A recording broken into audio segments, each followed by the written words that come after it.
ஒரு கண்ணாக பயன்படுத்தக்கூடியதே இந்த கல்வி என்கின்ற தான். அந்த கல்வியை பெறுவதன் மூலமாக இந்த பார்வை இழப்பை அந்த பிள்ளைகள் பல்வேறு சவால்களுக்கு எதிர்கொள்ள வேண்டிய நிலை பல்வேறு துறைகளிலே வெறுமனே ஒரு வீட்டு கல்வியோடு மட்டும் இல்லாமல் அவர்களுக்கு வேண்டிய வெவ்வேறு திறன்களிலே முயற்சியினை தளர விடாது முயற்சியோடு கற்றால் உயர்ந்த நிலையினை அடைந்து கொள்கின்ற பிள்ளைகளுக்கு முக்கியமாக வளர்ச்சி அடைந்திருந்தாலும் கூட பார்வையற்றவர்கள் அல்லது விழிப்புணர்வற்றவர்கள் கற்க முடியும் என்கின்ற ஒரு விழிப்புணர்வு அவர்கள் மத்தியிலே இல்லாத நிலை அவர்களுடைய அறியாமை காரணமாகவும் அவருடைய உற்றார் உறவினர்களுடைய அறியாமை காரணமாகவும் இந்த பிள்ளைகள் வீடுகளிலே முடங்கி இருக்கின்றார்கள். சாதனைக்கு எதுவுமே தடையில்லை, நம்பிக்கை இருந்தால் எதுவுமே சாத்தியம் என்பதை கல்வியின் சிகரத்தை தொட்டு நிரூபித்திருக்கிறார்கள் இயற்கையில் பார்வை திறனை இழந்த வாழ்வகமானவர்கள் துரைராசா அருண்குமார் மற்றும் செல்வி சிவபாத சுந்தரம் அனந்தினி. யாழ்ப்பாண பல்கலைக்கழகத்தின் 40வது பட்டமளிப்பு விழாவின் 3ஆம் நாள் அமர்வில் அரங்கேறியிருக்கும் நெகிழ்ச்சி சம்பவத்தால் வடக்கு மாகாணமே பெருமையில் திளைக்கிறது.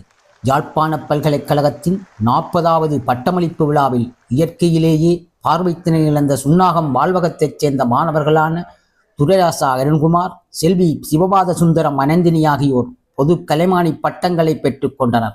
இதன்போது பட்டமளிப்பு அரங்கமே கரகோஷத்தில் மிதந்தது. பார்வை இழப்பை தாண்டி கல்வியில் பட்டம் பெற்று சாதித்த இவர்களின் தன்னம்பிக்கை வடக்கில் உள்ள ஆயிரம் மாணவர்களுக்கு உத்வேகமாய் அமைந்தது. இவர்களுள் வாழ்வக வரலாற்றில் புலமை பரிசில் பரீட்சையில் ஏனைய மாணவர்களுக்கு இணையான புள்ளிகளை பெற்ற ஒரே ஒரு மாணவர் என்ற பெருமைக்குரியவர் துரைராசா அருண்குமார்.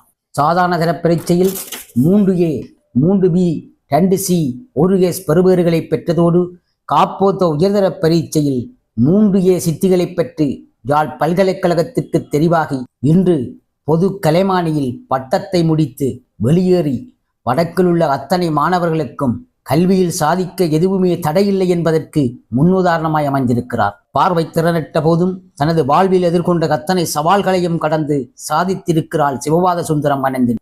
வடக்கு கல்வியில் இன்று பின்னோக்கி நகர்கிறது என்ற வாத பிரதிவாதங்களுக்கு அப்பால் தமது சாதனைகளால் வடக்கை மகிழ்வித்திருக்கும் இவர்களின் வரலாற்று அனைவருக்கும் வணக்கம். என்னுடைய பெயர் துரைராசா அருண்குமார். என்னுடைய சொந்த இடம் வல்வெட்டுத்துறை. நான் 2007ஆம் ஆண்டு பால்வகத்திலே இணைந்து கொண்டேன். பார்வையற்றவனாக இருந்த காலத்திலே நான் ஏறத்தாழ 11 வருடங்களாக கல்வி கற்காத நிலையிலே வீட்டுக்குள்ளே முடங்கியிருந்தேன். அந்த நிலையிலே என்னை பற்றிய செய்தி கேள்விப்பட்டு பால்வகத்தினுடைய தலைவர் திரு ரவீந்திரன் ஆசான் அவர்களும் திருமதி மோகனவதி ரவீந்திரன் ஆசிரியர் அவர்களும் என்னுடைய வீட்டுக்கு வந்து வாழ்வகம் பற்றி பல விடயங்களை எல்லாம் குறிப்பிட்டு வாழ்வகத்தினுடைய செயற்பாடுகளை எல்லாம் குறிப்பிட்டு நானும் கற்க முடியும் என்கின்ற அறிவுரைகளை வழங்கியதன் விளைவாக நான் இங்கு கல்வியினை இணைந்து கற்க ஆரம்பித்தேன். வணக்கம், நான் ஆறுமுகம் ரவீந்திரன். இந்த வாழ்வக நிறுவனத்தினுடைய தலைவராக பணியாற்றி வருகின்றேன். எங்களுடைய வாழ்வக நிறுவனமானது கண் பார்வையற்ற பார்வை குறைபாடுடைய பிள்ளைகளினுடைய வாழ்வை மேம்படுத்துகின்ற நோக்கோடு உருவாக்கப்பட்ட ஒரு தொண்டு ஸ்தாபனம். எங்களுடைய ஸ்தாபகர் கலாநிதி அன்னலட்சுமி சின்னத்தம்பி அம்மையார். அவர் ஒரு ஆசிரியை. அவருடைய மாணவர்களில் நானும் ஒருவன். நிறுவனத்திலே பார்வையற்ற பார்வை குறைபாடுடைய பிள்ளைகளை இங்கே நாங்கள் இணைத்து கொண்டு அவர்களுக்கு வேண்டிய கல்வி மற்றும் இதர வாய்ப்புகளை வழங்குவதன் மூலமாக அவர்களுடைய வாழ்வை வளம்படுத்தி வருகின்றோம். 2007ஆம் ஆண்டு தரம் 1 இணைந்து 2010ஆம் ஆண்டு அளவிலே புலமை பரிசு பரீட்சையிலே யாழ் ராமநாதன் கல்லூரியிலே தோற்றி சித்தியினை பெற்றேன். பின்பு அதனைத் தொடர்ந்து 6ஆம் தரத்தினை தெல்லிப்பளை யூனியன் கல்லூரியிலே ஆரம்பித்து காப்போத்த சாதாரண தரத்தினை அந்த கல்லூரியிலே சிறப்பான முறையிலே தோற்றி சிறந்த பெறுவரினை பெற்று அதனைத் தொடர்ந்து நடைபெற்ற காப்போத உயர்தர பரீட்சையிலும் 3A சித்திகளை பெற்று பல்கலைக்கழகத்துக்கு தெரிவாக இருந்தேன். யாழ்ப்பாணம் பல்கலைக்கழகத்திலே கலைத்துறையினை தெரிவு செய்து கற்றிருந்தேன். கடந்த நாட்கள் நடைபெற்ற 40வது பட்டமளிப்பு விழாவிலே பொது கலைமானி பட்டத்தினை நான் பெற்றுக்கொண்டிருக்கின்றேன். இந்த பட்டத்தினை பெற்றதினையிட்டு நான் மிகவும் மகிழ்ச்சி அடைகின்றேன். தற்போது எங்களிடம் 50 மாணவர்கள் இருக்கின்றார்கள். யாழ்ப்பாண பல்கலைக்கழகத்தினுடைய 40வது பட்டமளிப்பு விழாவிலே எங்களுடைய 2 மாணவர்கள் திரு துரைராசா அருண்குமார், செல்வி சிவபாத சுந்தரம் அனந்தினி, இந்த 2 பிள்ளைகளும் கலைமானி பட்டம் பெற்றிருக்கின்றார்கள். இது எங்களுக்கு மகிழ்ச்சி தருகின்ற பெருமிதம் அளிக்கின்ற ஒரு விடயம். வழக்கமாக ஆண்டுதோறும் எங்களுடைய நிறுவனத்திலே இருந்து குறைந்தது ஒருவர் அல்லது இருவர் அதற்கு மேற்பட்டவர்கள் பட்டம் பெற்று வருவது வழக்கம். கடந்த ஆண்டு கூட எங்களுடைய நிறுவனத்திலே 3 மாணவர்கள் பட்டம் பெற்றார்கள். 2 கலைமானி பட்டம் பெற்றார்கள். ஒரு மாணவர் முதுமானி பட்டம் பெற்றார், நிர்வாகத்துறையிலே முதுமானி பட்டம் பெற்றார். இப்படியாக எங்களுடைய இந்த பட்டதாரிகளினுடைய எண்ணிக்கை நாளுக்கு நாள் ஆண்டுதோறும் அதிகரித்து வருகின்றது. நான் கல்வி கற்க ஆரம்பித்ததே காலதாமதமாகத்தான். அவ்வாறு இருந்த போதிலும் என்னுடைய கல்வி சிறப்பான முறையிலே அமைந்திருந்தது. இருப்பினும் அந்த காலகட்டங்களில் பல சவால்கள் ஏற்பட்டது. குறிப்பாக சொல்ல வேண்டுமானால் 2010ஆம் ஆண்டு புலமை பரீட்சையிலே தோற்றுகின்ற போது எனக்கு 14 வயது. புலமை பரீட்சையினை எழுதுவது 10 வயதிலே. எனவே அந்த வயது கடந்து பரீட்சையில் தோற்றுவதிலே பாரிய இடர்பாடுகள் காணப்பட்டன. பரீட்சைக்கான அனுமதி கூட இறுதியிலே வரவில்லை. எனவே அந்த அனுமதியினை பெறுவதற்காக வாழ்வகத்திலே இருந்து எங்களுடைய தலைவர் மற்றும் உபதலைவர் யாழ் ராமநாதன் கல்லூரியிலே அப்போது அதிபராக பணியாற்றி கொண்டிருந்த திருமதி ஆனந்தே சிவஞான சுந்தரம் அவர்கள் பெரும் முயற்சியினை மேற்கொண்டு பரீட்சை திணைக்களத்துக்கு எல்லாம் சென்று அந்த அனுமதி அட்டையினை பெற்று தந்து நாம் பரீட்சையிலே தோற்றி சித்தி பெறுவதற்கான எந்த விதமான இடையூறுகளும் இன்றி நான் சித்தி பெறுவதற்கான வழிவகைகளை அவர்கள் ஏற்படுத்தி தந்தார்கள். இந்த சவால்கள் இருந்தாலும் அந்த சவால்களை எதிர்கொள்வதற்கான அவர்கள் வழியினை காட்டியிருக்கின்றார்கள். அதனைத் தொடர்ந்து நான் என்னுடைய கல்வியினை சிறப்பான முறையிலே தரமாறிலிருந்து மேற்கொண்டு வந்திருந்தேன். எங்களுடைய பிள்ளைகளை நாங்கள் இங்கே இணைத்து கொண்டு அவர்களுக்கு வேண்டிய எல்லா விதமான வசதிகளையும் முற்றிலும் இலவசமாக வழங்கி அவர்களை நாங்கள் கல்வி நீரோட்டத்தோடு இணைத்து வருகின்றோம். சாதாரண பாடசாலைகளிலே எல்லாம் அவர்களும் கல்வி கற்கின்றார்கள். அவர்களுக்கு வேண்டிய உணவு, உடை, தங்குமிடம் மற்றும் மருத்துவ வசதிகள், கல்வி வசதிகள், விசேட உபகரணங்கள் போன்ற அனைத்து வசதிகளையும் நாங்கள் இலவசமாக வழங்கி வருகின்றோம்.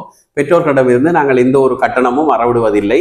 மாறாக பெற்றோர்களுக்கு மாதாந்தம் ஒரு பயண உதவித்தொகையை நாங்கள் வழங்கி வருகின்றோம். பிள்ளைகளை பார்வையிடுவதற்காக வந்து செல்வதற்காக மாதாந்தம் ஒரு தடவை அவர்களுடைய தூர அடிப்படையிலே ஒரு பயண கொடுப்பனவு ஒன்றினையும் நாங்கள் வழங்கி வருகின்றோம்.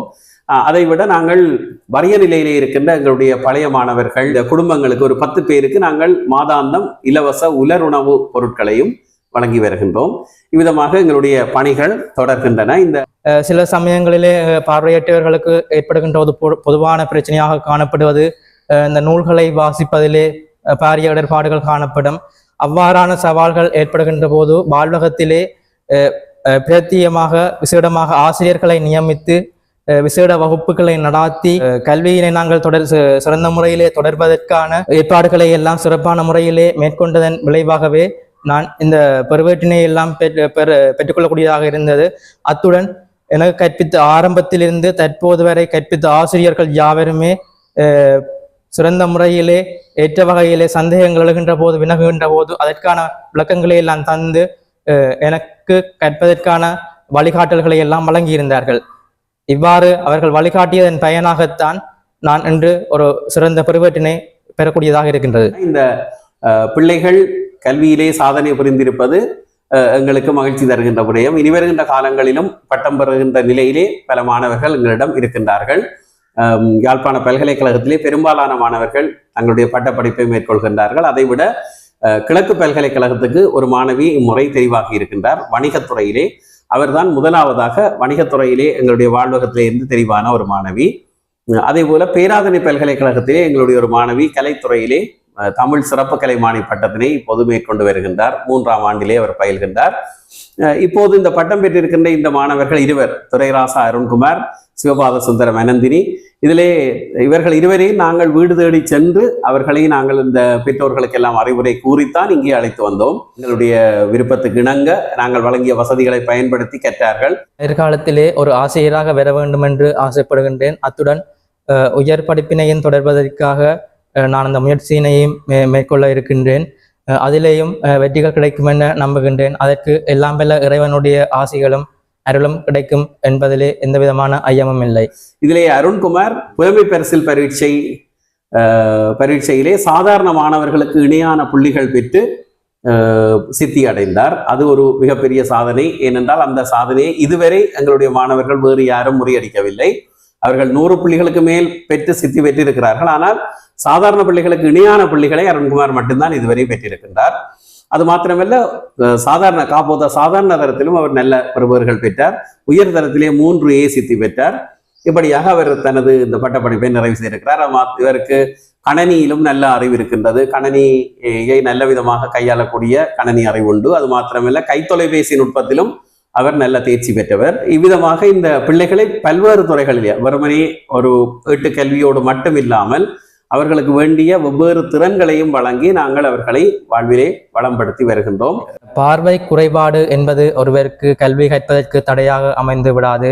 பார்வை குறைபாடு குறைபாடாக இருந்தால் கூட நாங்கள் அந்த குறையினை நிவர்த்தி செய்வதற்காக ஒரு கண்ணாக பயன்படுத்தக்கூடியதே இந்த கல்வி என்கின்ற ஆயுதம்.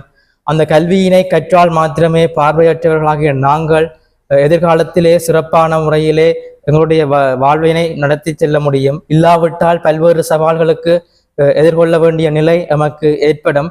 பல்வேறுபட்ட பார்வையற்றவர்கள் கற்று பல உயர்ந்த நிலைகளை அடைந்திருக்கின்றார்கள். அதே போன்று இன்னும் கல்வி கற்றுக்கொண்டிருக்கின்ற இளைய மாணவர்கள் தங்களுடைய பார்வையினை குறையாக கருதாது கற்றல் செயற்பாடிலே முயற்சியினை தளர விடாது முயற்சியோடு கற்றால் உயர்ந்த நிலையினை அடைந்து கொள்ள முடியும். விடயத்தை பார்த்து கொண்டிருக்கின்ற கேட்டுக்கொண்டிருக்கின்ற அன்பர்களுக்கு ஒரு வேண்டுகோளை விடுக்க விரும்புகின்றேன். இன்னும் பார்வையற்ற பல பிள்ளைகள் கல்வி வாய்ப்புகள் அற்ற நிலையிலே தங்கள் வீடுகளிலே முடங்கி இருக்கின்றார்கள். அவர்களுக்கும் உரிய கல்வி வாய்ப்புகளை வழங்க வேண்டிய பொறுப்பும் கடமையும் நமக்கு இருக்கின்றது.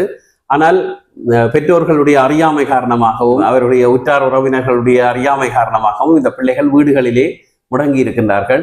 இவர்களை வெளிக்கொணர்வதில் எங்கள் சமுதாயத்தில் இருக்கின்ற நலன் விரும்பிகள், அன்பர்கள், சமூக அக்கறை உடையவர்கள் எங்களுக்கு உதவினால் இன்னும் பல பிள்ளைகளினுடைய வாழ்வு வளம் பெறுவதற்கு ஒரு வாய்ப்பு ஏற்படும். மற்றும் சமூகத்தில் உள்ள மக்கள் இவ்வாறாக என்னை போன்ற பல பார்வையற்ற பிள்ளைகள் இருந்தால் அவர்கள் தொடர்பிலே கவனம் செலுத்த வேண்டும். இன்றும் கூட எவ்வாறு சமூகம் வளர்ச்சி அடைந்திருந்தாலும் கூட பார்வையற்றவர்கள் அல்லது விழிப்புணர்வற்றவர்கள் கற்க முடியும் என்கின்ற ஒரு விழிப்புணர்வு அவர்கள் மத்தியிலே இல்லாத நிலை காணப்படுகின்றது. இதனால் அவர்களுடைய கல்விக்கு ஒரு தடையாக இது அமைகின்றது. அவ்வாறு இந்த பிள்ளைகள் இருந்தால் அந்த பிள்ளைகள் தொடர்பாக இந்த வாழ்வகத்திலே அல்லது வேறு நிறுவனங்கள் பார்வையற்றவர்களுக்காக செயற்படுகின்ற நிறுவனங்களை இணைத்து விடுவீர்களானால் அந்த பிள்ளைகளுடைய வாழ்வு மிகவும் சுபிட்சமானதாக அமையும் என்கின்ற கருத்தினையும் இந்த இடத்திலே நான் முன்வைத்துக் கொள்கின்றேன். ஒரு விடயத்தை நான் இந்த இடத்திலே சொல்ல ஆசைப்படுகின்றேன். பார்வையை பொறுத்த மட்டில் பார்வையற்றவர்களிலே ஒரு மிகச்சிலருக்கு மட்டும்தான் மருத்துவத்தால் பார்வை வழங்க முடியுமே ஒழிய பெரும்பாலானவர்களுக்கு மருத்துவ சிகிச்சை மூலம் பார்வை வழங்க முடியாது என்ற அந்த உண்மையை பலரும் உணர்ந்து கொள்ள தவறி விடுகின்றார்கள். இதன் காரணமாக எனக்கு தெரிந்த சில சம்பவங்கள் கூட இருக்கின்றன. அந்த பெற்றோர்கள் அந்த படிக்க வேண்டும் என்பதை விடுத்து இந்த பிள்ளையை வெவ்வேறு இடங்களுக்கு கொண்டு சென்று ஸ்கேன் செய்து அப்படியெல்லாம் செய்து நாங்கள் அந்த பிள்ளையை பார்வையை மீட்டு விடுவோம் என்று வீண் முயற்சி செய்வதை நான் கண்டிருக்கின்றேன். அப்படி பார்வையை மீட்பது தவறில்லை, அது முயற்சி செய்வதும் தவறில்லை. ஆனால் அது எந்த அளவுக்கு சாத்தியமாகும் என்பதை தெரிந்து கொண்டு அந்த முயற்சியை செய்ய வேண்டும். அல்லது அந்த பிள்ளையை படிக்க விட்டுட்டு அந்த முயற்சியை செய்யலாம். பிள்ளையும் படிக்கட்டும், அதே நேரத்தில் அந்த முயற்சியையும் செய்யலாம். பார்வை கிடைத்தால் நல்லது, அப்படியே படித்து கொண்டிருக்கலாம். படிப்பை துறந்து இப்படி மருத்துவ சிகிச்சைக்காக அலைவது என்பது ஒரு சரியான விடயம் அல்ல என்பதையும் தெரிவித்து, இந்த இப்படியாக இருக்கின்ற பிள்ளைகளுக்கு முக்கியமாக கல்விதான் அவசியம். கண் பார்வை கல்வியும் ஒரு கண் தான். அந்த கல்வியை பெறுவதன் மூலமாக இந்த பார்வை இழப்பை அந்த பிள்ளை ஈடு செய்ய முடியும் என்பதையும் தெரிவித்து இந்த வாய்ப்புக்கு நன்றி கூறுகின்றேன். நன்றி.